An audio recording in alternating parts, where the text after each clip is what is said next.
তিন ব্যক্তিকে দিয়ে জাহান্নাম উদ্বোধন হবে।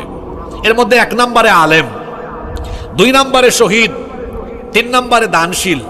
চিন্তা করেছেন এই 3 ব্যক্তি দিয়ে জাহান্নাম কি হবে? উদ্বোধন হবে। আলেম, কোন আলেম? যে ব্যক্তি কোরআন পড়েছে, শিখেছে, এরপরেও তাকে বলা হচ্ছে জাহান্নামী। সে তখন বলবে, আল্লাহ তুমি আমাকে জাহান্নামে পাঠাচ্ছ কেন? তখন আল্লাহ তাকে বলবেন, তুমি তো আলেম হয়েছ, লোকজন তোমাকে বড় আলেম বলবে, শুধু এই উদ্দেশ্যে আলেম হয়েছে।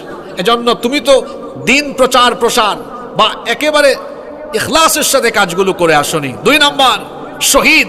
আপনারা জানেন শহীদদের এত মর্যাদা, হাদিস শরীফে এসেছে, আল্লাহ নবী বলেছেন শহীদদের কাছ থেকে কোনো হিসাব হয় না, বিচার হয় না। আল্লাহ শহীদদেরকে বিনা বিচারে বিনা হিসাবে জান্নাত দিয়ে দেন। সুবহানাল্লাহ কি বাড়ি গিয়ে বলবেন? কোনো কি নাই, হিসাব নাই, বিচারও নাই। সেই শহীদ 2 নম্বরে জাহান্নামে যাচ্ছে, উদ্বোধন করা হচ্ছে তাকে দিয়ে। কোন শহীদ? যে ব্যক্তি যুদ্ধ করেছে, লড়াই করেছে, লোকজন তাকে বীর বলবে, সাহসী বলবে, এইটা মনে ছিল, তার শাহাদাত আল্লাহ কবুল করবেন না। 3 নম্বর দানশীল। কোন দানশীল?